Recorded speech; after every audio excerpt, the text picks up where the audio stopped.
사랑의 능력으로 담대하십시오. 오늘 담대함에 대한 말씀을 나누려고 합니다.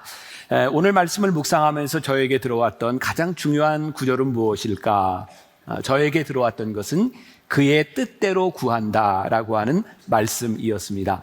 13절 14절에 보니까 이런 말씀이 있죠. 그를 향하여 우리의 가진 바 담대한 것이 이것이니 그의 뜻대로 무엇을 구하면 들으심이라. 우리가 무엇이든지 구하는 바를 들으시는 줄을 안즉 우리가 그에게 구한 그것을 얻은 줄을 또한 아느니라. 이 말씀은 아주 유명한 말씀, 우리 크리스찬들이 많이 좋아하는 말씀이기도 합니다.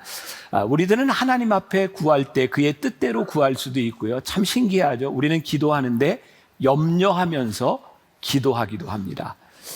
정말 저는 그런 교인들을 많이 봅니다. 열심히 기도하는데 늘 염려하는 거죠.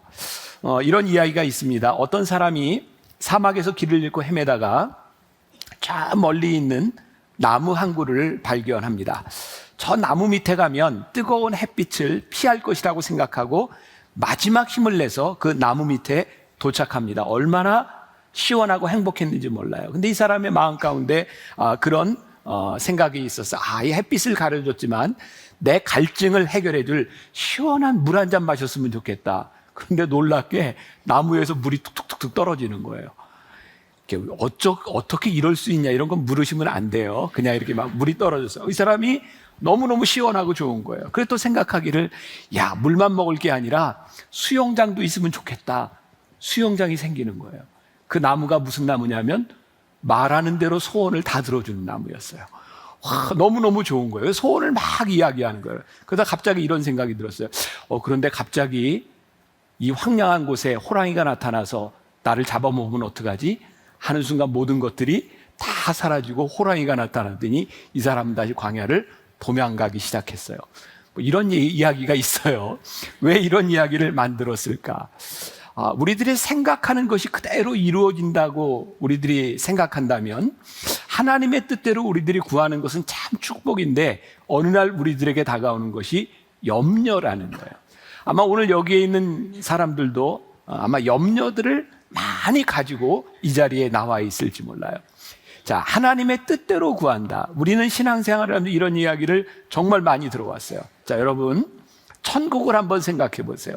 천국은 하나님의 뜻이 이루어지는 곳이 천국일까요? 아니면 나의 뜻과 나의 원하는 것이 이루어지는 것이 천국일까요?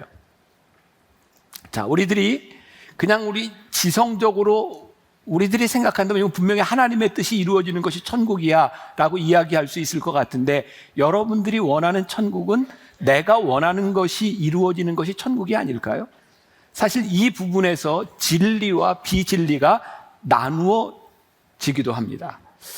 지난주에도 제가 설교를 하면서 어떤 동화 같은 이야기, 이철환 씨의 연탄길 이야기를 했는데, 오늘도 제가 이 말씀을 준비하며 읽었던 책 중에 하나가 그냥 그렇게 동화 같은 이야기였어요. 물안계곡이라고 하는 어린아이들과 노인들만 있는 그 마을에서 목회를 하는 김선주 목사님이 쓴 책인데, 우리들의 작은 천국이라는 책입니다. 그 책에 보면 이런 이야기가 나와요. 교육을 많이 받지 못한 노인들과 어린아이들을 데리고 설교하는 일은 참 재미가 있습니다. 왜냐하면 그 안에서 어떤 일이 일어날지 모르는 에피소드들이 많이 있기 때문입니다. 이 책 내용입니다. 엊그제 부활주일 주일학교 설교 시간에 있었던 일인데요. 어떤 아이가 이렇게 질문을 합니다. 목사님, 예수님은 부활하고 어디서 사세요? 목사님이 대답을 합니다. 하늘에 올라가셨지, 천국에 사셔. 그렇게 이야기를 하다 보니 자연스럽게 천국에 대한 이야기를 하게 되었습니다. 그래서 천국 이야기를 하면서 아이들에게 이렇게 이야기를 했습니다. 얘들아, 너희들이 싫어하는 것, 나쁜 것 한 가지씩을 이야기해봐라. 그랬더니 아이들이 하나씩 이야기를 하기 시작합니다. 목사님이 이야기해, 그래, 여기 1, 2, 3, 4 이렇게 순위를 정해놓고 나쁜 것부터 우리 한번 하나씩 다 제거해보자. 천국은 우리들이 싫어하는 것이 없는 곳이 천국이라고 생각하니까 한번 제거해보자. 아이들이 하나씩 뺄 때마다 너무너무 좋아하는 거예요. 그것도 빠지고 그것도 빠지고 그것도 빠지고. 근데 얘기를 하다 보니까 어떤 아이는 피자를 좋아하는데 어떤 아이는 피자를 싫어하기도 해요. 어떤 아이는 콜라를 좋아하고 어떤 아이는 사이다를 좋아하기도 해요. 그래서 싫어하는 것 하나하나 다 빼다 보니까 아무것도 남지 않았어요. 목사님이 아이들에게 얘기합니다. 그래, 천국에는 아무것도 없네. 너희들이 좋다고 생각하는 것을 누군가가 나빠할 수 있고, 누군가가 싫어하는 것을 누군가는 좋아할 수 있고, 결국 모든 사람들이 좋아하는 것은 세상에 아무것도 없네. 목사님은 아이들에게 이렇게 얘기합니다. 천국은 내가 싫어하는 것을 버리는 것이 아니라 그것을 사랑할 수 있도록 만드는 것이 천국이야. 싫다고 피하고 버리는 게 아니라 나쁜 것을 좋은 것으로 바꾸어 주는 것이 천국이야. 자, 여기까지 생각해 보건대, 여기까지 이야기를 들어보건대, 지금 여러분들 마음 가운데 이것만 아니었으면 좋겠다, 이것은 내 인생의 저주야 라고 생각하는 그것조차도 바꿀 수 있는 것이 천국이라고 이야기를 하는 거예요. 이 목사님이 아이들에게 이렇게 얘기를 합니다. 우리 마음속에 나쁜 것이라고 생각하는 것들을 좋은 것으로 바꾸어주는 마법이 있어. 예수님께서 그 마법을 행하셨어. 그게 뭐냐면 사랑이야. 아이들에게 이렇게 이야기합니다. 여기까지 이야기를 했더니 아이들이 이제 집중력이 떨어지기 시작했고, 아이들이 이제 시끄럽게 되었어요. 목사님이 얘기합니다. 얘들아, 천국에 학교가 있으면 좋을까 나쁠까? 애들이 전체가 다 소리를 질렀어요. 없으면 좋겠어요. 그래, 천국에서 학교 빼버리자. 애들이 와, 천국에는 학교가 없대. 근데 한 아이가, 3학년 아이가 이렇게, 선생님 그럼 방학도 없는 거예요? 심각한 문제가 생겼어요. 목사님이 이야기합니다. 아니야, 얘들아, 천국은 영원히 쭉 방학. 애들이 박수치고 끝났어요. 아이들의 이야기예요. 우리들이 원하는 좋은 것, 정말 하나님이 원하시는 하나님의 뜻대로 구한다고 하는 것은 어떤 관계가 있을까요? 어떤 신학자는 기도에 대해서 이런 이야기를 했어요. 기도란 사람의 뜻을 하늘에서 이루고자 하는 것이 아니라 하나님의 뜻을 땅에서 이루는 것이 기도다. 이해가 되시나요? 또 기도의 사람 조지 뮬러는 이렇게 기도를 정의했어요. 기도는 하나님의 주저하는 마음을 돌려놓는 것이 아니라 하나님이 기뻐하시는 마음을 따라가는 것이다. 조지 뮬러가 기도에 대한 정의를 이렇게 내렸어요. 여러분, 우리의 담대함은 어디서 올까요? 우리의 담대함은 하나님을 신뢰하는 거예요. 우리들의 담대함을 잃어버리는 것은 언제일까요? 내 뜻과 하나님의 뜻이 잘 맞지 않는 거예요. 자꾸 하나님의 뜻을 꺾으려고 하는 거예요. 우리를 향한 하나님의 놀라운 뜻을 우리들이 믿고 그 뜻대로 이루어가는 것, 그것이 우리들의 인생의 최선임을 믿는 우리들에게는 하나님의 뜻을 바라보며 담대함이 생기는데, 그 믿음이 없이는 우리들에게 담대함이 없어요. 오늘 사도 요한은 사람들에게 이렇게 이야기합니다. 그를 향하여 우리의 가진 바 담대함이 이것이니 그의 뜻대로 무엇을 구하면 들으시리라. 여러분, 하나님께 우리들이 구하는 것이 다 이루어진다고 하면 그것보다 더 큰 담대함이 어디 있겠어요? 그런데 어떤 기도예요? 그의 뜻대로 구하는 기도를 다 들으시는 줄을 우리들이 믿으니 그것이 우리의 담대함이라고 말씀하고 있어요. 저는 믿음을 이렇게 표현하고 싶어요. 믿음의 여정. 우리는 순례자라고 하는 말도 쓰죠. 여러분들이 하나님 앞에 기도하는, 여러분들이 오늘 예배드리는 이것은 일회적인 사건이 아니라 우리 믿음의 여정이다. 그러니까 우리는 우리의 삶에서 하나님을 바라고 기도하며 살아가며 하나님의 뜻을 알아가는 믿음의 여정을 걸어가는 거예요. 그것이 믿음이에요. 여러분, 우리는 왜 기도하나요? 우리가 많이 듣는 이야기 아니에요? 하나님은 우리의 기도대로 일하시지 않으세요. 하나님의 뜻대로 일하세요. 그러면 우리는 왜 기도해야 되나요? 여러분들이 아무리 기도한다고 해도 하나님의 뜻에 맞지 않는 것을 하나님이 들어주시지 않는데 우리는 왜 기도해야 될까요? 이거 아주 중요한 문제고, 저는 오늘 여러분들에게 아주 중요한 말씀을 드리고 싶은데, 기도는 우리의 뜻이 이루어지는 것이 아니라 하나님의 뜻이 이루어지는 것임에도 불구하고 우리들이 끊임없이 기도해야 되는 이유는, 기도할 때 우리는 비로소 하나님의 사역에 동참하기 때문이에요. 예를 들어 볼까요? 구약 성경에는 끊임없이 메시아에 대한 기도와 주님께서 이 땅에 오실 것에 대한 기대가 있어요. 근데 놀랍죠? 그것을 기다린 사람들에게는 예수님이 이 땅에 오신 소식이 기쁜 소식인데, 그것을 기다리지 않는 사람에게는 하나님의 뜻이 이루어지는 것이 아무런 의미가 없어요. 우리가 이 나라와 이 민족을 위하여, 우리의 삶을 위하여, 우리의 가정을 위하여 우리들이 기도하는데, 기도하지 않는 사람들에게는 우리의 삶에서, 우리의 가정에서, 이 민족 가운데 일어나는 하나님의 뜻을 모르고 살아요. 그런데 기도하면 그 뜻이 무엇인지를 우리들이 알게 되고, 우리들의 삶에서 믿음의 이야기가 생기고, 간증이 생기고, 하나님 나라의 주인공이 되는 거죠. 여러분, 우리가 기도하지 않아도 성령님은 오십니다. 왠지 아세요? 우리 주님께서 약속하셨기 때문입니다. 그런데 이 땅에 오신 성령님이 오순절 다락방에 모여 기도하던 자들에게 역사하는데, 이 땅에 오신 성령님이 기대하지 않고 기도하지 않고 하나님의 뜻대로 바라지 않는 자들에게는 아무런 의미가 없는 거예요. 기도는 하나님의 뜻을 이루기 위하여 우리들이 기도하는데, 하나님의 뜻이 이루어지는 것이 우리의 삶에서 동역으로 이루어지는 것, 이것이 우리들이 기도하고 담대하게 나아갈 수 있는 이유인 거죠.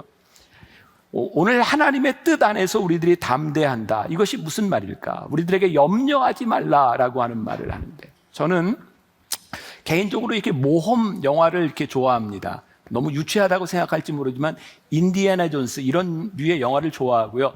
미션 임파서블 뭐 이런 거, 007 시리즈 이런 거 좋아합니다. 그 영화들을 보면요, 참 이게 재미있는 게, 진짜 불가능한 일에 도전을 하고 담대하지 않으면 할 수 없는 일들이 일어나요. 얼마 전에도 제가 그 인디애나 존스 2 아주 오래된 영화를 이렇게 보게 됐는데, 인디애나 존스가 이렇게 굉장히 위험한 가운데 있는데 여자에게 손을 넣어서 나를 구하라고 자꾸 이야기를 하는데, 여자가 너무너무 무서운 게 거기에 벌레들이 많이 있는 거예요. 막 기어다니고 그러니까 나 못해 그러는데 빨리 해 쑥 집어넣으니까 사는 거죠. 우리의 인생에는요, 정말 징그럽고 우리들이 만질 수 없고 우리들이 기대할 수 없는 일들이 너무너무 많아요. 하나님을 믿는 담대함이 아니면 우리들이 발길을 내디딜 수 없는 일들이 참 많아요. 그런데요, 우리가 하나님을 믿기 때문에, 그분을 신뢰하기 때문에, 그분이 나를 붙잡아 주실 것을 믿기 때문에 우리들이 담대함으로 우리들이 발길을 내걸고 믿음으로 나아가는 거예요. 그런데 그 담대함에 키가 있어요. 오늘 중요한 말씀의 13절, 내가 하나님의 아들의 이름을 믿는 너희에게 이것을 쓰는 것은 너희로 하여금 너희에게 뭐가 있도록?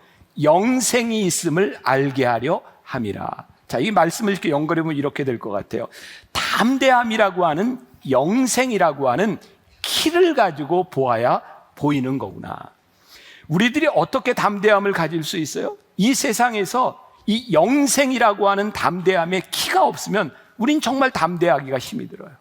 우리는 많은 죽음의 위협을 경험하고요, 우리의 스스로 해결할 수 없는 많은 일들을 경험하고요, 우리는 절망도 경험하고 낙담도 경험해요. 그런데요, 거기에 영생이라고 하는 키, 하나님께서 우리들에게 영생을 주셨다라고 하는 그 키를 딱 꽂는 순간에 그 모든 것들 가운데 우리들이 담대해지는 거죠. 민수기 13장에 보면 가나안을 정탐했던 12명의 이야기가 나오고요, 그 중에 10명이 아주 부정적인 이야기를 하죠. 그들은 현실을 바라보며 도저히 우리가 이 땅을 차지할 수 없다라고 생각하며, 우리가 잘 아는 이야기, 우리는 가나안 사람들에 비하면 뭐와 같다? 메뚜기 같다라고 얘기해요. 이게 메뚜기 컴플렉스입니다. 여러분, 메뚜기 컴플렉스에 비하면 그 사람들에 비해서 내가 메뚜기 같이 보여요. 여러분, 참 재밌지 않아요? 아무리 가나안 사람이 커도 어떻게 우리가 메뚜기입니까? 그런데 메뚜기처럼 여겨지는 거예요. 담대함을 잃어버리면 우리들이 그렇게 되는 거예요. 우리들이 영생이라고 하는 것, 하나님의 약속, 하나님이 약속하셨으니, 하나님이 허락하시면 그것은, 그들은 우리들의 밥입니다 라고 하는 하나님의 약속, 영생을 붙들지 않으면 우리는 이 세상에서 그렇게 담대하게 살아갈 수 없어요.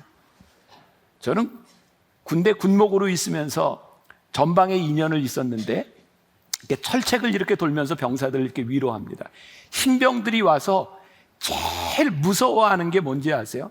요즘은 벌써 한 30년 전하고 좀 많이 틀려졌지만, 병사들이 제일 무서워하는 게 철책에 근무를 하면서 밤에 북한군들이 넘어오면 어떡하나 그것 때문에 굉장히 무서워합니다. 신병들이요.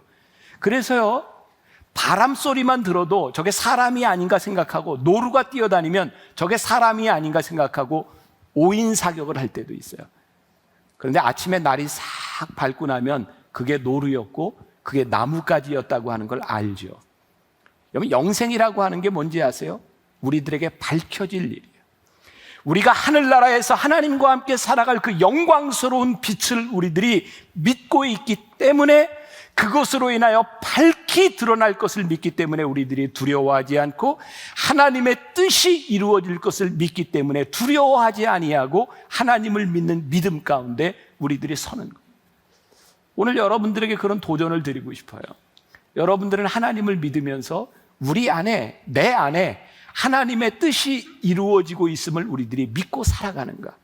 여러분, 하나님의 뜻이 내 안에 이루어진다고 하는 것이 결코 우리들에게 아무런 문제가 없다는 것이 아님을 우리는 잘 알아요.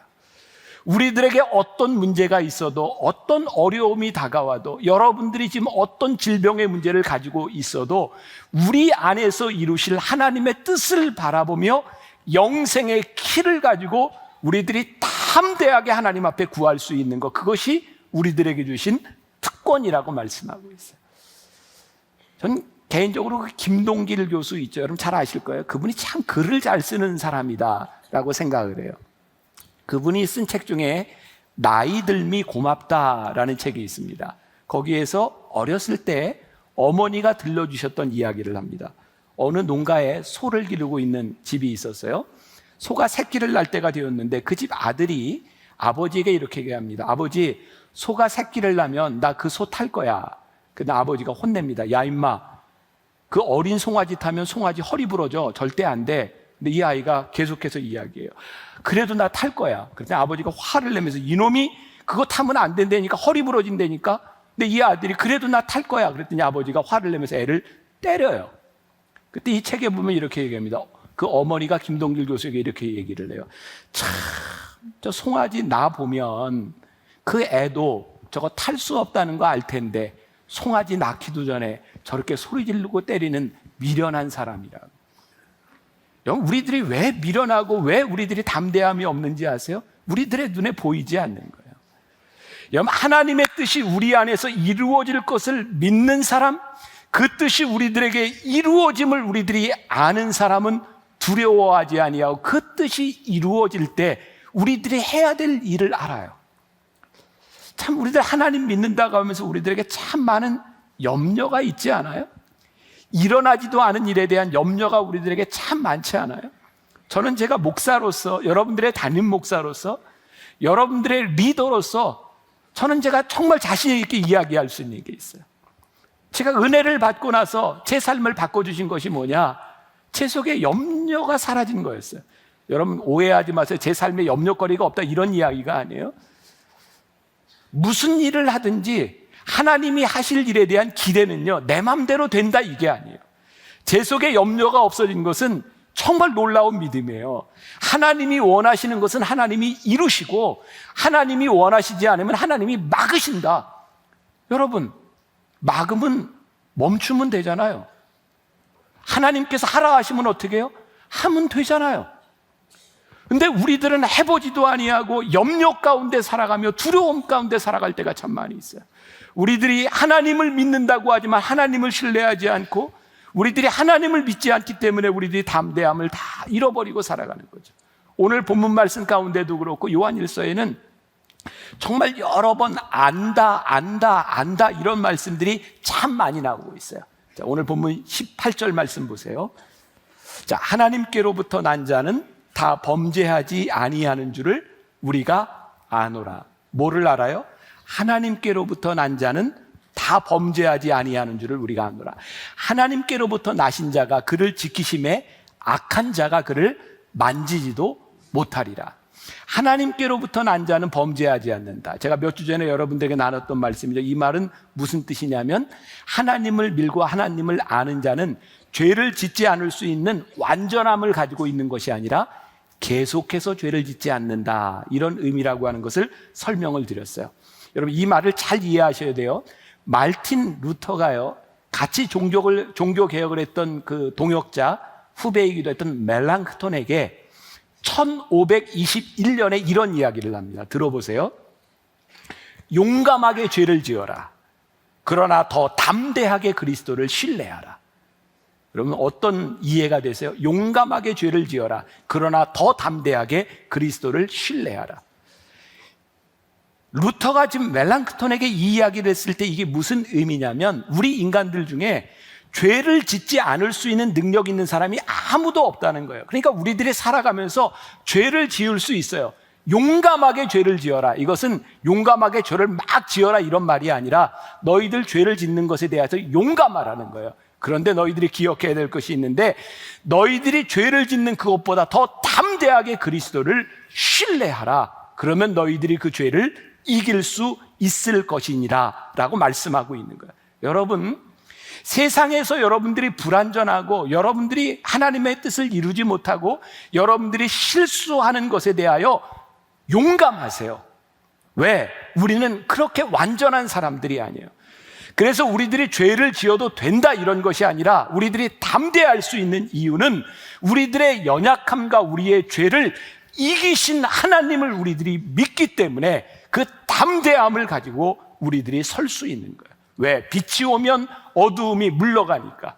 우리가 죄를 지었을지라도 하나님의 사랑이 우리 안에 거하심으로 하나님이 우리를 용서하시고 우리들을 위로하시는 사랑의 능력을 우리들이 믿으니까 담대하라고 말씀하고 있는 거예요. 우리 그리스도인들의 특권이 뭐예요? 담대함이에요. 담대함. 오늘 여러분들에게 묻습니다. 여러분들은 이 세상 가운데서 담대하신가요? 여러분들의 삶의 죽음의 위협 가운데서 여러분들은 담대하신가요? 여러분들이 죄를 짓고 상처 가운데 있는 지금 이 상황 가운데도 여러분들은 담대하신가요? 왜? 우리 하나님이 세상을 이기셨으니까, 우리를 붙잡아 주시니까, 우리와 함께 하실 것을 우리들이 믿으니까. 이 사랑의 능력은요, 우리들이 죄를 지을 수는 있으나 죄와 타협하지 않아요. 말씀을 준비하면서 읽었던 책 가운데 우리들이 잘 알고 있는 한 사건에 대한 이야기를 하고 있더라고요. 여러분 혹시 윤일병 사건을 기억하세요? 병장에게 맞아서 죽은, 그 죽음을 은폐하려고 했던 그 윤일병을 구타하면서 뭐라고 이야기를 하면, 그 죽은 윤일병이 냉동 만두를 먹다가 이렇게 막혀서 죽었다라고 이야기를 했죠. 사실 이 윤일병이 앰뷸런스를 타고 병원에 왔을 때 당직으로 있던 어떤 한 상병이 김상병이라고 하는 친구인데 그 이야기를 듣습니다. 전모를 듣습니다. 그리고 그의 친구였던 지상병이 이야기를 합니다. 우리들이 다 입을 맞췄다고, 냉동 만두를 먹다가 쓰러졌다고 진술을 하기로 했다고, 절대로 발설하지 말라고. 그때 김상병이 이렇게 이야기를 합니다. 혹시라도 깨어나면 어떡하려고 그러냐고. 그랬더니 이 지상병이 이렇게 말을 합니다. 그러니 이 윤상병이 절대로 깨어나지 않고 그냥 죽었으면 좋겠다. 그리고 이 병사는 죽습니다. 이 모든 일을 알고 있었던 김상병은 고민하기 시작합니다. 그리고 이런 생각을 하게 되죠. 내가 여기에서 나마저도 입을 다물고 있다면 내 자식이 군에 왔을 때 똑같은 일을 당할지도 몰라. 그리고 이 사건의 전모를 대위에게 다 보고합니다. 그리고 밝혀진 것에 따르면 윤일병을 폭행하던 모습을 보았던 병사들이 44명이었답니다. 그리고 이 윤일병을 폭행하며 죽음에 이르게 했던, 거기에 가담했던 사람들이 11명이었답니다. 누구도 이야기하지 않았어요. 여러분, 폭행을 주도한 사람도 악하지만 가담하거나 은폐하거나 방관하는 것 역시 죄라고 하는 것을 아십니까?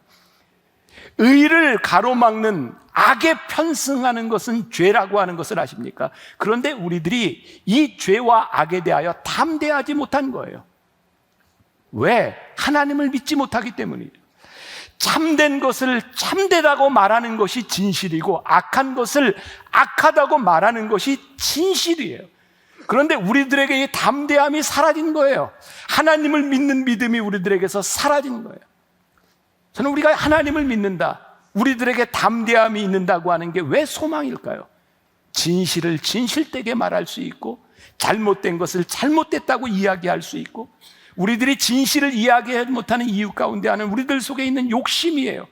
우리들이 피해를 보지 않으려고 하는 마음들이에요. 그런데 하나님의 사랑이 우리들의 삶을 선명하게 만들어주는 거예요. 우리들이 어떻게 살아가야 될지를 우리들에게 분명히 말씀하고 있는 거예요. 오늘 말씀 가운데 보니까 하나님께로 난 자마다 범죄하지 아니하는 줄을 우리가 아노라. 하나님께로부터 나신 자가 그를 지키심에, 여기 중요한 말씀이에요. 하나님께로부터 나신 자가 그를 지키심에 악한 자가 그를 만지지도 못하리라. 하나님은 죄를 그냥 두시지 않는데요. 근데 이 부분에 대해서 돌아가신 하영조 목사님이 그 책을 강의하면서 이런 말을 쓰셨더라고요. 우리는 이 말씀을 볼 때 하나님께서 우리를 지키신다, 하나님께로 나신 자가 저를 지키심에, 그래서 하나님이 우리를 지키신다고 이야기를 하는데, 본래 의미와 다른 사본에 보면 이렇게 되어 있다는 거예요. 하나님께로 난 자가 자기를 지키며, 우리는 하나님이 나를 지키신다에서 머무는데, 하나님께로부터 난 자는 자기를 지킨다는 거예요. 하나님이 지키신다 해서 머무는 것이 아니라 하나님께로부터 난 자가 나를 지켜요. 악한 자가 나를 만지지도 못한다라고 하는 것이 하나님께서 우리를 지켜주셔서 만지지도 못한다라고 하는 차원에서 머무는 것이 아니라, 하나님께로부터 난 자는 스스로 죄와 싸워 이길 수 있는 능력이 있다.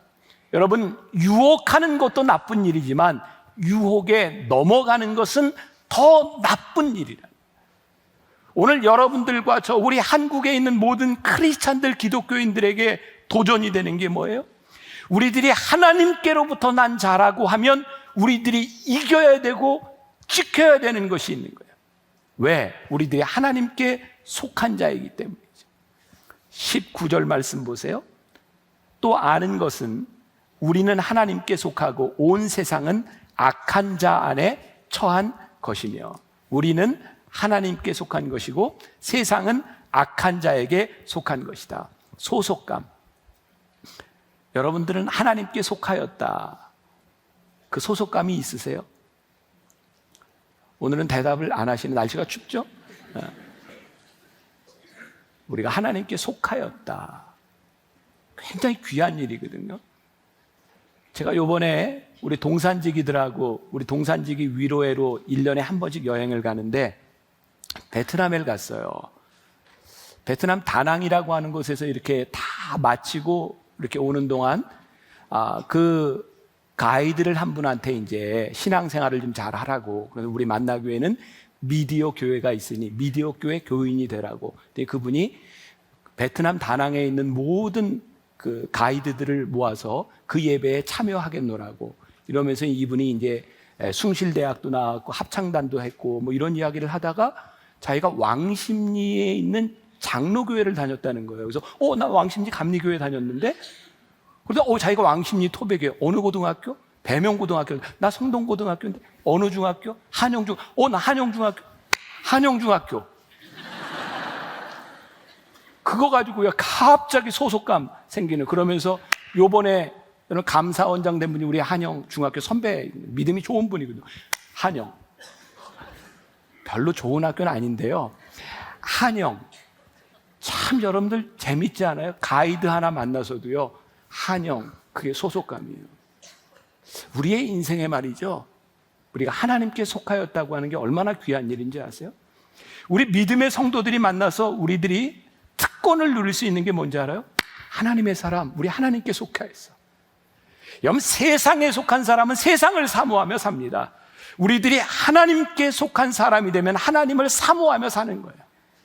소속감이라고 하는 것은 단순히 말로 그치는 것이 아니라 우리들의 삶에서 나타나는 거죠. 로마서 13장 12절과 14절에 이런 말씀이 있어요. 밤이 깊고 낮이 가까웠으니 그러므로 우리가 어둠의 일을 벗고 빛의 갑옷을 입자. 오직 주 예수 그리스도로 옷 입고 정욕을 위하여 육신의 일을 도모하지 말자. 갑옷을 입고 예수 그리스도의 옷을 입자.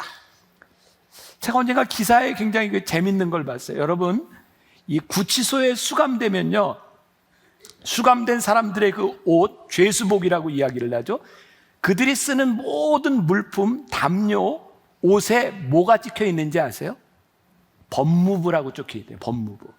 죄수가 입는 옷과 담요와 모든 것들은 법무부 소속이랍니다. 구치소에 있는 사람은요, 법무부 소속이 되는 거예요. 우리가 하나님의 옷을 입는다, 이게 무슨 말인지 아세요? 여호와로 옷 입고 우리들이 갑옷을 입는다고 하는 게 뭔지 아세요? 우리들이 하나님께 속한 자가 되었다, 이 말이에요. 오늘 20절 말씀해 보니까 또 아는 것은, 또 안다고 하는 말이 나와요.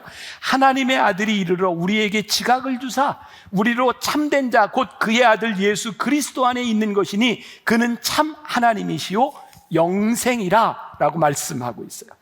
하나님을 사랑하는 자들, 하나님께 속한 자들은 우리들이 끊임없이 자각하게 해야 되는 것이 있어요. 우리가 하나님께 속한 자라고 하는 것이고, 오늘 말씀에 요한 사도가 결론적으로 이야기하는 21절, 자녀들아 너희 자신을 지켜 우상에게서 멀리하라. 이 말씀이 연결이 되는 거예요. 너희들이 하나님께 속한 자면 하나님을 생각하는데, 너희들이 세상에 속하여 우상에 속한 자가 되면 우상 것을 생각한다는 거예요. 너희들이 지켜야 되는 것이 뭐예요? 너희들이 우상을 멀리하고 너희들이 하나님께 속한 자임을 너희들이 분명히 하라는 거예요. 우리가 하나님보다 성공을 더 사랑하면요, 성공하려고 죄를 져요. 우리가 하나님보다 쾌락을 더 좋아하면 쾌락 때문에 하나님을 멀리해요. 우리가 하나님보다 권력을 더 사랑하면 권력을 쫓아가며 하나님께 대한 두려움을 상실하는 거예요. 그래서 요한 사도는 우리들에게 이야기합니다. 너희들이 어디에 속하였는지를 분명히 하고 우상을 멀리해라. 너희들이 빛의 갑옷을 입고 하나님께 속한 자임을 알 수 있도록 그렇게 살아라 라고 우리들에게 말씀하고 있어요. 말씀을 다 마치면서 우리들이 어떻게 하나님 앞에 나아갈 수 있을까? 하나님, 우리는 부족합니다. 우리는 연약하고요, 우리는 넘어질 때가 있고요, 죄를 지을 때가 있어요. 그런데 우리들이 용감하게 살아갑니다. 왜냐하면 나를 구원한 주의 십자가, 그것을 믿으며 우리들이 가기 때문입니다.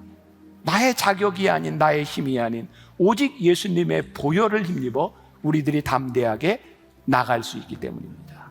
사랑의 능력으로 믿음이 굳건해집니다. 사랑의 능력으로 믿음이 굳건해집니다. 말씀을 나누게 될 텐데, 사실 이 말씀을 이제 오늘 10주째 나누고 있는데 저도 굉장히 힘들었어요. 왜냐하면 말씀이 쉽지를 않았습니다. 다 사랑하라고 하는 말씀인데 그 가운데 교리가 들어있었기 때문이죠. 제가 이번 주간에도 준비한 원고를 아침마다 새벽이 되면 이렇게 집에서 읽고 있는데 제 아내가 저에게 묻더라고요.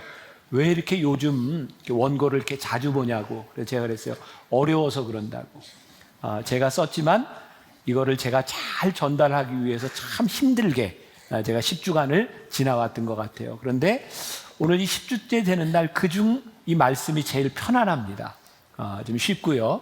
그래서 오늘 여러분들이 그냥 이야기를 듣는 마음으로 이 말씀을 들으면 됩니다. 근데 너무 풀어져서 졸면 안 돼요. 졸지 않을 정도로만 편안하게 말씀을 듣고 여러분들이 마음으로 이 말씀을 잘 받아들였으면 좋을 것 같습니다.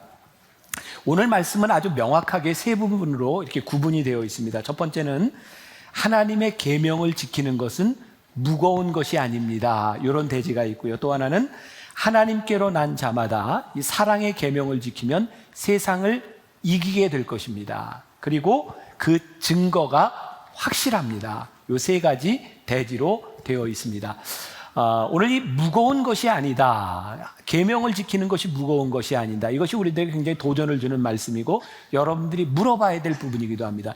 진짜 여러분들이 하나님 믿으면서 예수님 믿으면서 성경 보고 살아가는데 말씀을 지키며 살아가는 게 무겁지 않으세요?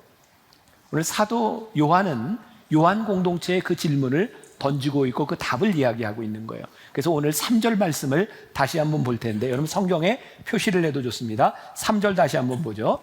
하나님을 사랑하는 같이 시작.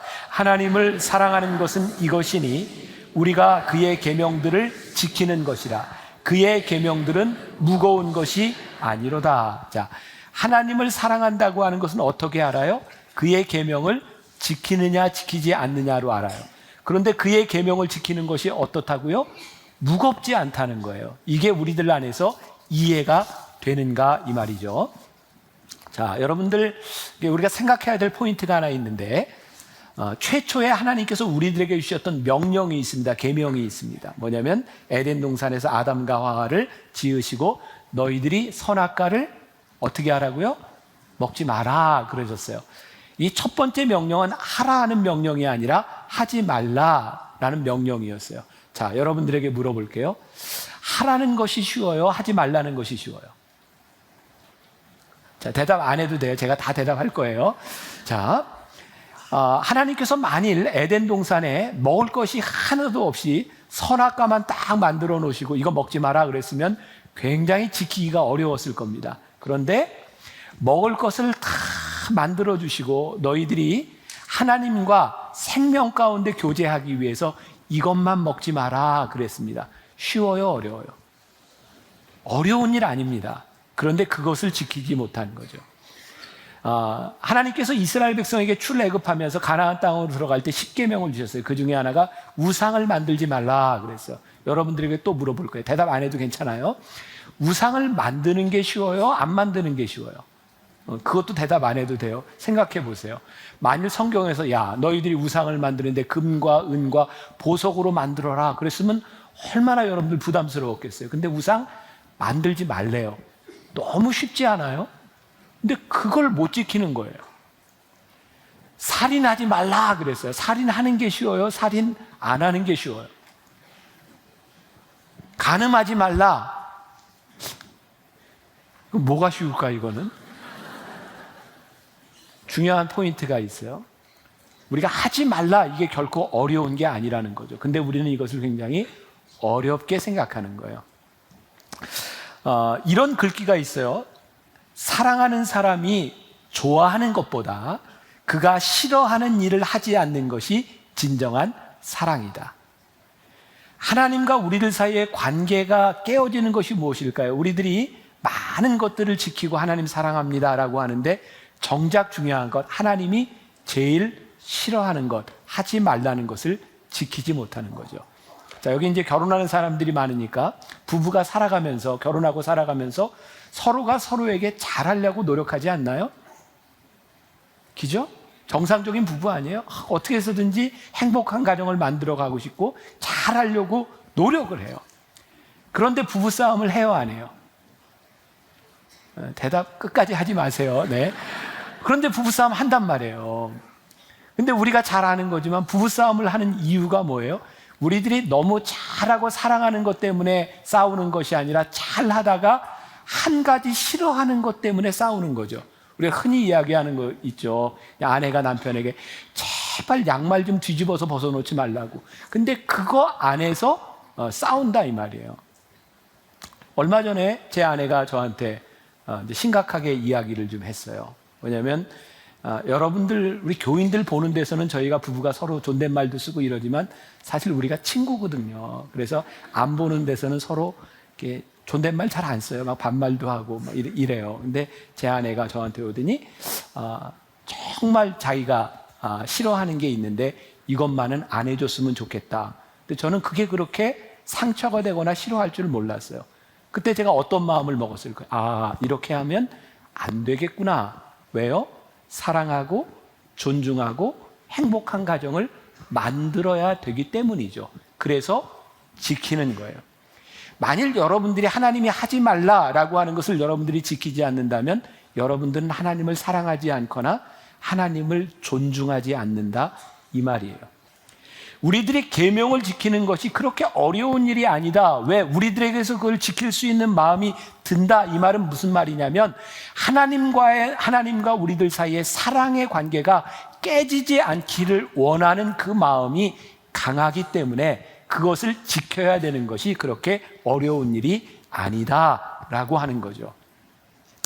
하나님을 사랑하는 자들만이 경험할 수 있는 것이 있어요.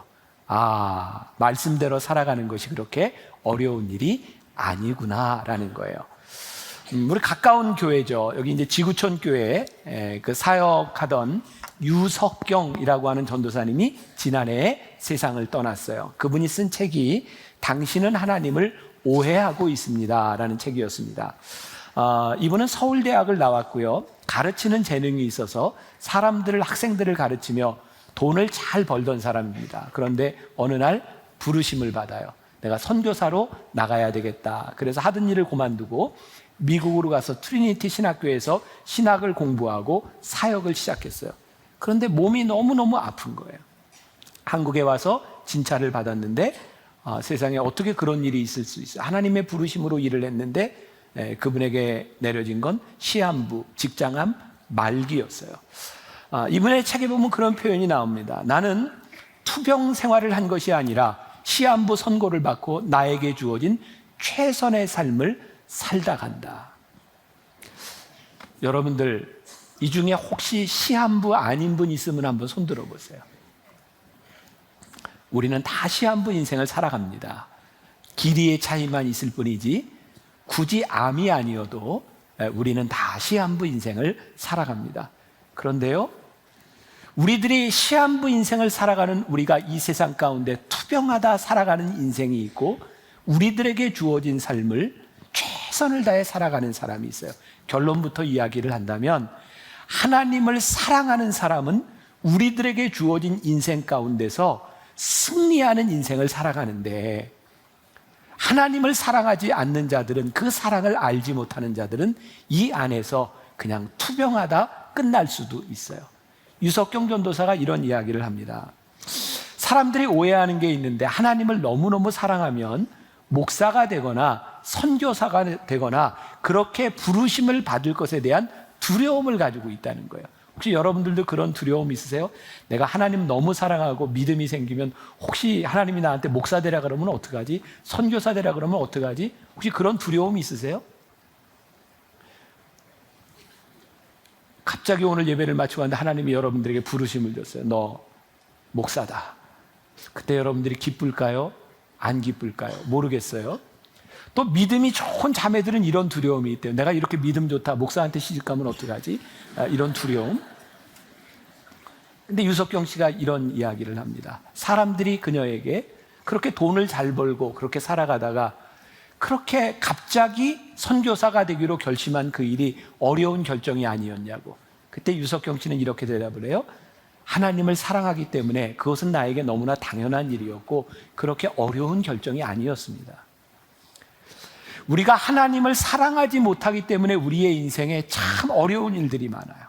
근데 우리들이 하나님을 사랑하면 그렇게 어렵게 보이는 일들이 우리의 인생에 그렇게 어렵지 않아요. 하나님의 계명을 지키고 살아가는 것, 오늘 사도 요한이 이야기하는 것이 뭐냐면 여러분들이 하나님을 사랑한다고 하는 증거는 계명을 지킨다는 것이고 여러분들 계명을 지키는 것이 그렇게 어려운 일이 아닙니다. 사도 요한이 이 공동체의 교회에 그렇게 알려주고 싶었던 이야기가 이 사랑에 대한 이야기와 사랑에 대한 관계에 대한 부분이에요. 여러분, 이철환 씨가 쓴 책이 연탄길이라고 하는 책이 많이 읽혀졌는데 작년인가 재작년에 3집이 나왔어요. 그 책을 보면서 참 이분이 글을 잘 쓴다라고 하는 생각도 했지만 어떤 한 부분의 글을 읽으면서 어쩌면 이렇게 동화 같을까 그런 생각을 하면서 제가 읽었던 부분이 하나 있어요. 그 섹션의 제목이 사랑은 자동차보다 빠르다 이런 제목이었어요. 그 책에 보면 이제 상준이라고 하는 한 가장이 나옵니다. 아이들 둘을 데리고 가까운 곳에 어머니를 모시고 사는 가장이에요. 이렇게 어머니를 모시고 어머니가 언제든지 아들을 보러 올 수도 있고 그 손주를 보러 올 수도 있는 그냥 슬리퍼를 신고 가까이 올 수 있는 그 거리에서 어머니를 모시고 살았어요. 그런데 이 가장인 상준 씨의 마음 가운데 우리 아이들에게도 조금 좋은 환경에서 살도록 이사를 갔으면 좋겠다 생각을 하고 집을 구해요. 그리고 어머니에게 이야기를 하죠. 엄마, 우리가 이렇게 이사를 가요. 그 집이 이렇게 좋아요. 엄마 한번 가서 보세요. 그런데 어머니가 그 집을 가서 보려고 하지 않아요. 왜냐하면 그 어머니의 마음 가운데 자식들과 떨어져 살아야 된다고 하는 안타까움과 서운한 마음이 있는 거예요. 결국 이사를 가기 며칠 전 어머니를 모시고 그 집에 갑니다. 아들이 이야기해요. 엄마, 이 집이 이렇게 됐다고. 그러니까 엄마가 그래, 참 좋구나, 참 좋구나. 근데 어머니의 그 말이 너무 쓸쓸하게 들리는 거예요. 아들이 그거를 보고 너무 마음이 아픈 거예요. 그래서 어머니를 위로한다고, 엄마, 이게 집이 그렇게 멀지 않아요. 걸어서 40분이면 산 하나만 넘으면 갈 수 있는 거리고요. 버스를 타면 20분이면 충분히 올 수 있는 거리예요. 그래. 그런데도 내 마음이 쓸쓸하구나. 그래서 이제 그렇게 이야기를 하다가 이제 아들은 어머니를 차에 태워서 이렇게 보내고, 아직 이사 가기 전이니까 어머니에게 차를 타고 가라 그러고, 엄마, 나는 걸어서 갈게요. 엄마가, 이게 얼마나 먼데? 그랬더니 뭐 운동 삼아 하는데요. 20분이면 걸어갈걸요? 그 아들이 이야기를 해요. 엄마는 버스를 타고 가요. 제가 참 동화 같은 표현이라고 했던 게 이런 글이었어요. 제가 한번 읽어드릴게요. 상준 씨는 엄마를 먼저 차에 태워보냈다. 상준 씨는 이를 꽉 물었다. 허리띠도 고쳐맸다. 심장에 부르릉 시동을 걸고 상준 씨는 달리기 시작했다. 상준 씨는 굽달린 구두를 신고 험한 산길을 말처럼 달렸다. 숨이 차올랐지만 증기기관차처럼 바람을 뚫고 달렸다. 개미야, 길을 비켜라. 산딸기야, 길을 비켜라. 풍뎅이야, 어서 길을 비켜라. 산번나무들이 짝짝짝 박수를 쳤다. 나비와 꿀벌들이 짝짝짝 기립박수를 쳤다. 그리고 상준 씨가 집에 도착했을 때 그 시간은 15분밖에 걸리지 않았고 어머니는 아직 오지 않았어요. 상준 씨는 숨이 차서 찢어질 것 같은 가슴을 안고 화장실에 들어갑니다. 그리고 화장실 거울에 비친 눈물이 흐르는 자신의 모습을 봅니다. 그리고 이렇게 말을 하죠. 차보다 빨리 달렸구나. 눈물보다 더 빨리 달렸구나. 화장실 가득 가랑비가 뿌옇게 내리고 있었다. 사랑은 자동차보다 빠르다. 사랑은 눈물보다 더 빠르다. 이게 어떤 마음이었을까요? 가슴을 부여잡고 15분 동안 뛰어왔던 이 아들의 마음, 어머니의 쓸쓸함, 어머니의 마음, 어머니를 사랑하는 마음으로 자동차보다 더 빠르게 달려왔던 그 아들의 마음, 그것이 그렇게 힘들다고 하는 말로 설명될 수 있는 것일까요? 가슴이 찢어질 것처럼 아프다는 말로 설명될 수 있는 걸까요? 아니에요. 그것을 충분히 감당할 수 있고 뛰어갈 수 있는 마음이 거기에 있는 거예요. 왜냐하면 사랑이 있기 때문이죠. 하나님께서 우리들에게 말씀하시는 그 사랑이 무엇일까요? 너희가 나를 사랑하면 너희들이 이 계명을 지키는 것이 그렇게 무거운 것이 아니란다. 오늘 우리가 하나님의 말씀대로 살아가는 것이 너무 버겁고 그것이 무겁고 힘들다면 우리들이 하나님을 사랑하고 있지 못하구나. 우리의 믿음이, 우리의 신앙이 하나님 앞에 올바로 서 있지 못하구나 라고 하는 것을 말하는 것은 아닐까요? 오늘 중요한 포인트 중에 하나는요, 세상을 이기는 방법에 대해서 이야기하고 있는데, 우리들이 하나님을 사랑하고 우리들이 계명을 지키는 것, 이것이 우리들의 믿음인데 이 믿음이 세상을 이긴다는 거예요. 자, 4절과 5절 말씀 우리 같이 한번 봉독해 보겠습니다. 4절 5절 시작. 무릇 하나님께로부터 난 자마다 세상을 이기느니라. 세상을 이기는 승리는 이것이니 우리의 믿음이니라. 예수께서 하나님의 아들이심을 믿는 자가 아니면 세상을 이기는 자가 누구냐? 자, 보세요. 하나님께로부터 난 자가 세상을 이기느니라. 세상을 이기는 승리는 이것이니 우리의 믿음이니라. 어떤 믿음? 예수님을 믿는 믿음. 어떤 예수님? 우리를 사랑하사 독생자를 주신 그 예수님을 믿는 믿음으로 우리들이 세상을 이기느니라. 여러분, 우리가 세상을 이기는 것은요, 세상의 방식이 아니에요. 우리는 그런 꿈을 꾸잖아요. 우리가 크리스찬으로서 이 세상에 능력 있는 사람, 영향력 있는 사람 되고 싶어요. 하나님께서 세워주신 이 교회가 이 세상 안에서 능력 있는 교회로 하나님의 일을 능력 있게 하고 싶어요. 그런데 이 능력 있는 일들이 세상의 논리가 아니라는 거예요. 히브리서 11장에는 믿음의 영웅들에 대한 이야기가 있어요. 믿음으로 그들이 이겼던 믿음의 이야기는 세상의 이야기가 아니라 그들이 하나님을 믿는 믿음으로 이겼던 이야기들이에요. 2016년에 나온 책 중에 리셋이라고 하는 책이 있어요. 김관선 목사님이 쓴 책인데 제가 굉장히 흥미롭게 보았어요. 이 목사님은 산정현 교회를 담임하는 목사님입니다. 산정현 교회 하면 여러분들 누가 생각나는지 모르겠는데, 산정현 교회는 주기철 목사님이 심우하시던 교회입니다. 아마 이 교회가 순교하신 주기철 목사님을 기념해서 남한에 세워진 교회가 산정현 교회였던 것 같아요. 그래서 주기철 목사님에 대한 이야기를 이 책에 보니까 여러 번 합니다. 이 책에요, 1947년이니까 이미 주기철 목사님은 순교하시고 난 이후 해방이 되었고 남과 북이 갈라진 상태의 이야기입니다. 주기철 목사님의 사모님 이름이 오정모 사모님인데 1947년도에 이 사모님이 암으로 수술을 받습니다. 그 당시 수술을 집도한 분이 유명한 장기려 박사님이었어요. 장기려 박사님이 수술을 하고 주기철 목사님의 막내였던 광조, 주광조 장로님에게, 어린 광조에게 이야기합니다. 준비해라. 너희 엄마는 가능성이 없다. 어린 아들의 마음 가운데 이렇게 힘들게 살아왔는데 어머니마저 돌아가시면 어떻게 하나, 정말 하늘이 무너질 것 같은 상황에서 공산당들이 집에 왔는데 그 책에 보면 그렇게 표현이 돼요. 붉은 인민화폐. 그러니까 아마 그때 북한에서 쓰던 돈이 붉은색이었던 모양이에요. 붉은 인민화폐와 지주들에게서 빼앗은 땅 문서, 그리고 김일성 장군의 표창장을 가지고 온 거예요. 왜냐하면 주기철 목사님은 항일 운동을 했던 분이니까 그렇게 가져온 거예요. 근데 이 오정모 사모님이 그것을 밖으로 집어던지면서 우리 남편은 이런 것을 받으려고 순교한 것이 아니라고 그것을 거부합니다. 그때 이 아들의 마음 가운데 그게 너무너무 서운했대요. 저것만 있어도 우리가 살 수 있을 텐데.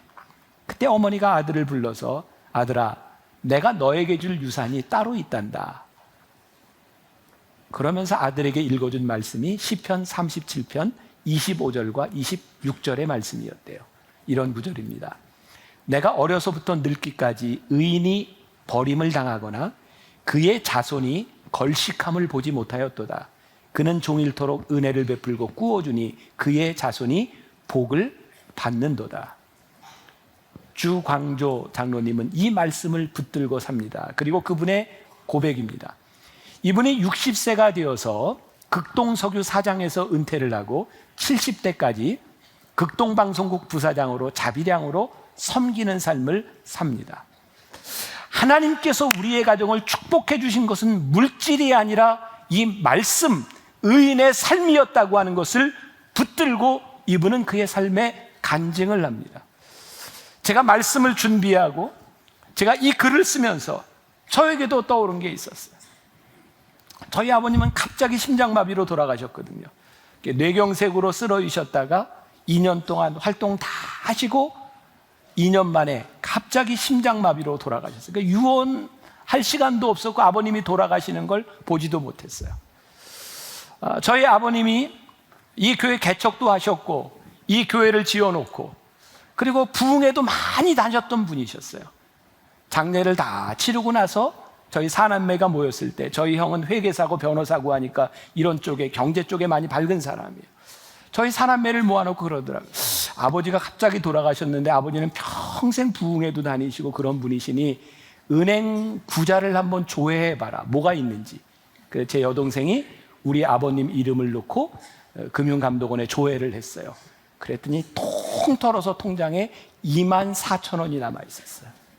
그리고 저희 아버님은 집 하나도 재산 하나도 없이 24,000원에 저한테 400만 원 빚과 만나교회 짓고 100억의 빚을 남기고 돌아가셨어요. 아버님 돌아가시고요. 저희 사남매들이 다 장례를 치르고 다 남았는데 그 당시에 부주금으로 들어왔던 거는 신학교 장학금으로 다 기금으로 냈고 아무것도 없는데요. 우리 형제가 나눠 가질 게 아무것도 없는 거예요. 너무너무 감사한 거예요. 그리고 우리가 넷이 무슨 찬송을 했는지 아세요? 지금까지 지내온 것 주의 크신 은혜라 한이 없는 주의 사랑 어찌루 말하랴. 지금도 우리 가족들은 모일 때마다 이 찬양하거든요. 저희 아버님이 저희에게 남겨주신 유산이 딱 한 가지예요. 감사해라, 감사해라, 감사해라. 물질이 아닌 하나님께서 우리 가정에 주신 축복은 믿음의 유산이었어요. 전 여러분들에게 그런 말씀을 좀 드리고 싶어요. 우리가 세상적으로 승리할 수 있는 것, 세상의 방법으로 얻을 수 있는 것, 그것으로 살아간다면 우리는 경쟁력이 하나도 없는 사람들이에요. 우리들이 하나님을 믿으면서 세상의 것으로 얻으려고 한다면 우리들이 얻을 게 뭐가 있겠어요? 믿음으로 살아간다고 하는 것은 세상의 논리가 아니라 하나님을 믿는 그 믿음으로 살아가겠다는 우리의 믿음의 고백이죠. 세상의 숫자의 논리대로 살아가지 않겠다는 거예요. 세상의 경제의 논리에 우리들이 휘둘리지 않겠다는 거예요. 세상의 권력에 우리들이 휘둘리지 않겠다는 거예요. 왜? 우리는 우리를 사랑하시는 하나님을 믿는 그 믿음 안에 우리들이 살기 때문이죠. 성경은 끊임없이 우리들에게 그 믿음에 대한 이야기를 하고 있어요. 그럼 사사 기드온 아시죠? 하나님이 기드온을 들어서 내가 이 민족을 구원해야 되겠다. 그 기드온이 다 전에서 싸울 사람, 하나님의 이름으로 나가 싸울 사람을 모았더니 3만 명이 모였어요. 아마 그러지 않았어요. 이 정도면 충분하겠다. 근데 하나님이 아니라는 거예요. 줄였어요. 10,000명으로 줄였어요. 그리고 마지막에 300명으로 줄였어요. 하나님이 300명 데리고 나가서 기드온과 싸우라고 하시며 그에게 가르치신 게 뭐냐면 내가 싸우는 것은 숫자의 논리가 아니라고 하는 것을 기드온에게 가르쳐주고 싶으셨던 거죠. 그러면 엘리야가 선지자로 살아가면서 너무너무 힘들고 고독했던 게 뭐예요? 바알신과 아세라신을 섬기는 사람들, 그들 앞에 모든 사람들이 다 무릎을 꿇고 하나님을 잃어버린 시대에 나 홀로 하나님 앞에 서서 이 일을 어떻게 감당합니까? 그랬더니 하나님께서 열왕기상 19장 18절에 보니까 그러나 내가 이스라엘 가운데서 7,000명을 남기리니 다 바알에게 무릎 꿇지 아니하고 다 바알에게 입 맞추지 아니한 자니라. 엘리야야, 이스라엘 백성이 다 없어도 바알에게 무릎 꿇지 아니하고 바알에게 입 맞추지 아니한 7,000명의 사람으로 내가 이 백성을 구원하리라. 여러분, 성경에 나오는 역사들을 바라보면 힘의 논리와 돈의 논리와 숫자의 논리가 아니라 거기에 쉐키나 하나님의 영광이 있느냐 없느냐에 따라 역사가 달라지는 거예요.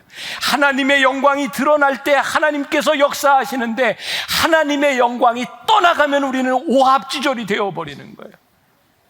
하나님은 하나님의 논리와 하나님의 영광, 세상을 이기는 그 믿음이 뭔지 아세요? 하나님의 영광이 드러나는 거예요. 우리의 삶에서 하나님의 영광이 드러나게 될 때 하나님께서 우리를 쓰시는 거예요. 하나님께로 난 자가 세상을 이겨요. 우리는 때때로 그런 유혹에 많이 시달려요.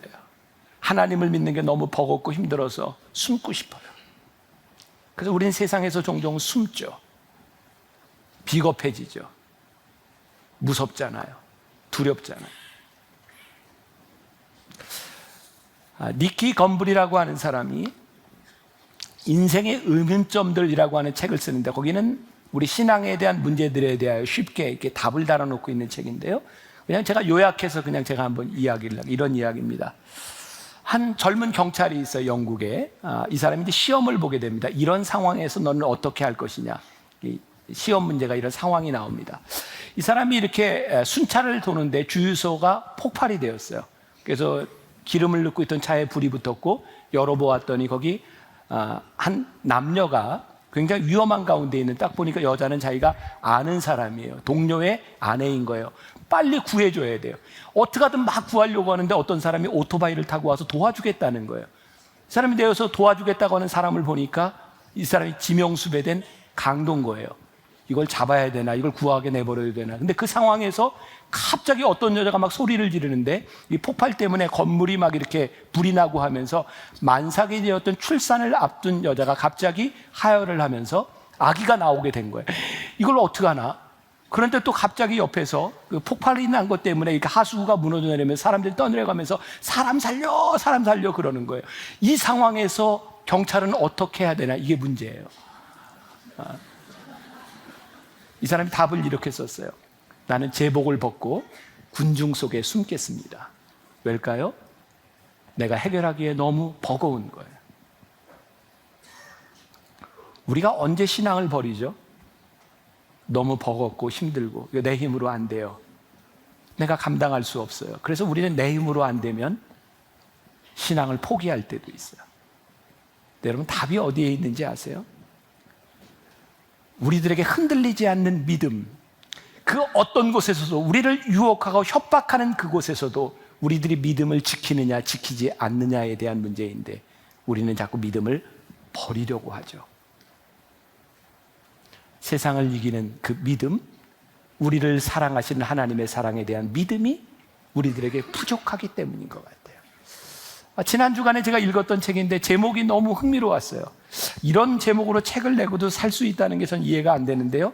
책을 쓴 사람이 의사예요. 홍관수라는 분인데 책 제목이 나는 착한 아내가 싫다. 참 제목이 너무 흥미로워서 책을 보게 되었는데 이 제목하고는 별로 관계없는 그냥 일상의 이야기들, 신앙인의 이야기들이 나와 있었어요. 거기에 보면 이런 얘기가 나오더라고요. 사람들을 보면 무서워하는 게 다 있대요. 자기에게 트라우마가 있는 거예요.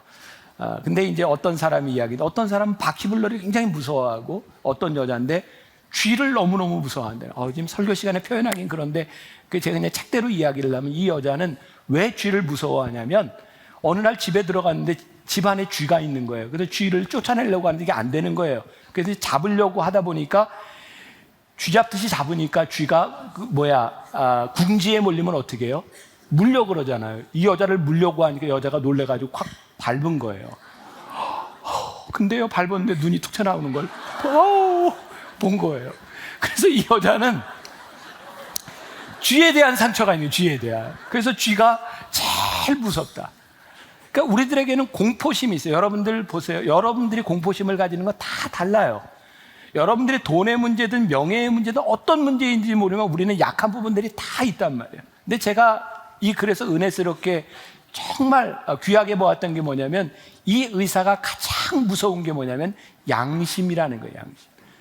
진료를 하면서 양심껏 해야 되는 순간이 오는데 그게 너무 무섭다는 거예요.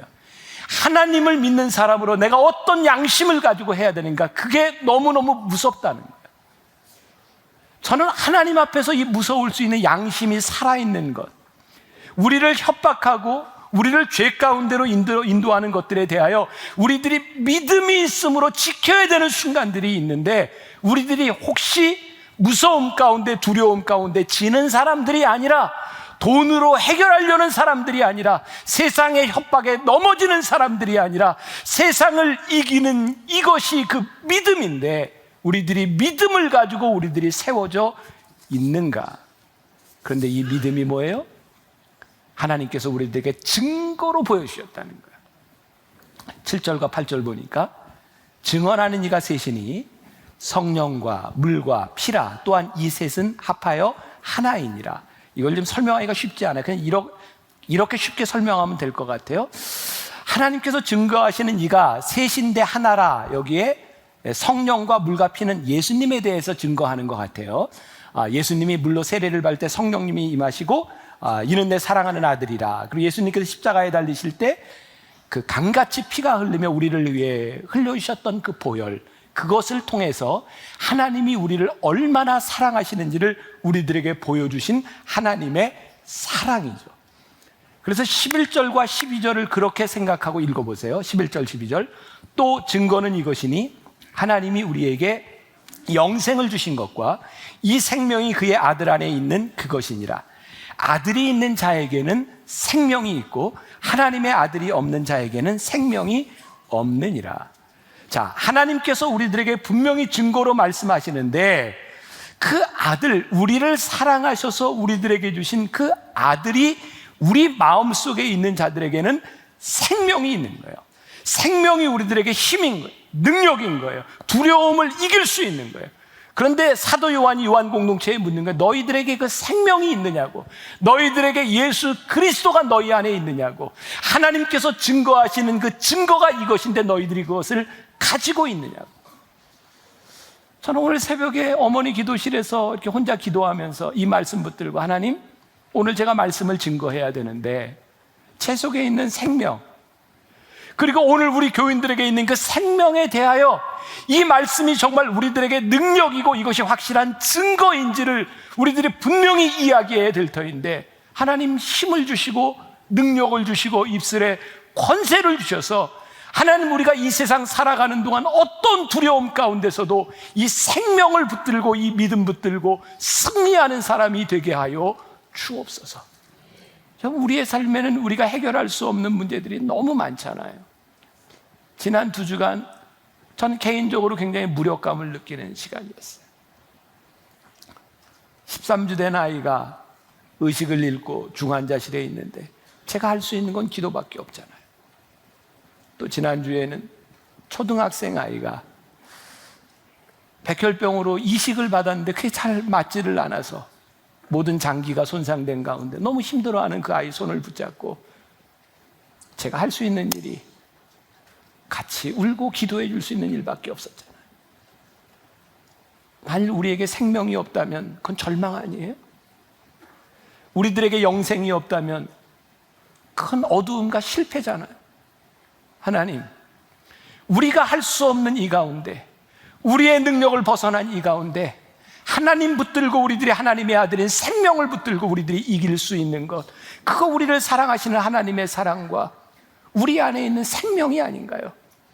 하나님, 오늘 예배드리는 우리 성도들 가운데 하나님, 우리들이 붙잡아야 되는 이 생명, 우리들이 어둠과 우리들의 연약함과 두려움 가운데서 우리들이 이길 수 있는 이 생명, 우리들이 붙들어야 이 세상에서 이길 수 있는 거잖아요. 동안교회 김형준 목사님이 요한일서 5장 11절과 12절 가지고 설교를 하면서 이런 예화를 썼어요. 어떤 사람이 와서 목사님에게 이야기합니다. 목사님, 저 동네 앞에 웬 사람이 트럭을 싣고 와서 사람들에게 텔레비전을 하나씩 나눠주고 있어요. 근데 그 얘기를 하는 사람이 평소에 아주 잘 알려진 거짓말쟁이에요. 그러니까 목사님이 그 얘기를 들으면서 거짓말하고 믿지를 않아요. 조금 있다가 어떤 사람이 또 얘기를 해요. 목사님, 어떤 사람이 트럭에 텔레비전을 싣고 와서 사람들한테 나눠주고 있어요. 이 사람이 누구냐면 장사하는 사람인데 늘 장사할 때마다 사람들한테 이거 내가 밑주고 파는 겁니다. 근데 늘 부자예요. 그러니까 이 사람도 믿을 수가 없는 거예요. 근데 조금 있다가 어떤 사람에서 또 이야기하는 거예요. 목사님, 어떤 사람이 트럭에다 TV를 싣고 와서 사람들에게 한 대씩 나눠주고 있어요. 근데 이 사람이 평소에 신실한 사람이에요. 목사님 마음 가운데 이런 생각이 든다는 거죠. 그래, 뭔가 무슨 일이 일어나고 있는가 보다. 중요한 게 뭐예요? 그 팩트, 그것을 누가 이야기하는가. 여러분, 우리들에게 증거하시는 이가 누구예요? 하나님이 우리들에게 증거하시는 거예요. 어떤 팩트를 증거하고 있어요? 하나님이 사랑하사 독생자 예수 그리스도를 우리들에게 주셔서 그 아들을 주셔서 우리들에게 생명을 주셨다고 하는 그 사랑을 누가 증거해요? 하나님이 증거하고 있으니 요한이 요한 공동체에 뭐라고 이야기? 이 사랑을 하나님이 증거하고 있으니 너희들이 믿으라는 거예요. 그 믿음이 증거고 그 믿음이 능력이니 너희들이 이 믿음을 가지고 살아가라는 거예요. 중요한 게 있어요. 팩트가 있고 믿음이 있어요. 이 사실은 변하지 않아. 왜? 사실이기 때문이죠. 여러분, 사실을 놓고 우리들은 자꾸 감정적으로 생각해요. 그래서 우리는 흔히 이렇게 이야기해요. 새가 이렇게 짹짹짹짹 하는 걸 보면서 이거 새가 우네 하는 사람도 있고 새가 노래하네 말하는 사람이 있어요. 어떤 때 그래요? 자기 감정에 따라 다르게 들린다는 거죠. 또 오늘 여러분들이 이렇게 예배를 마치고 나가면서 말씀 듣고 찬양 듣고 은혜가 충만해. 와, 내가 정말 너무너무 기분 좋아. 내가 날아갈 것 같아. 그래서 저기 위에 올라가서 뛰어내려요. 날아줘요? 안 날아줘요? 안 날아줘요. 날 것 같은 감정이지만 우리는 날 수 있는 존재가 아닌 팩트이기 때문에 그것은 움직여지지 않는 겁니다. 우리가 믿는 믿음이 뭔지 아세요? 우리의 감정에 따라 움직이는 것이 아니라 팩트, 하나님께서 우리들에게 증언하신 그것을 우리들이 믿으라는 거예요. 그 믿음 위에 설 때 하나님이 말씀하시는 그 믿음을 가지고 우리들이 믿음을 고백할 때 그것이 우리들에게 능력이 되고 이 믿음으로 우리들이 세상을 이긴다. 이게 제 이야기예요? 아니에요. 성경이 우리들에게 증거하고 있는 거예요. 그래서 우리들이 이 믿음이 없기 때문에 우리들이 능력이 없는 거예요. 이 믿음이 없기 때문에 우리들이 자꾸 두려워지는 거예요. 오늘 저는 그런 기도하는 마음으로 여러분들에게 이 말씀을 나눕니다. 우리가 사랑의 능력으로 두려움을 이길 수 있고 우리 사랑의 능력으로 우리들이 이 세상 가운데서 승리할 수 있어요. 여러분, 하나님의 말씀으로 살아가는 것, 계명을 지키는 것 그렇게 무거운 일이 아니랍니다. 왜요?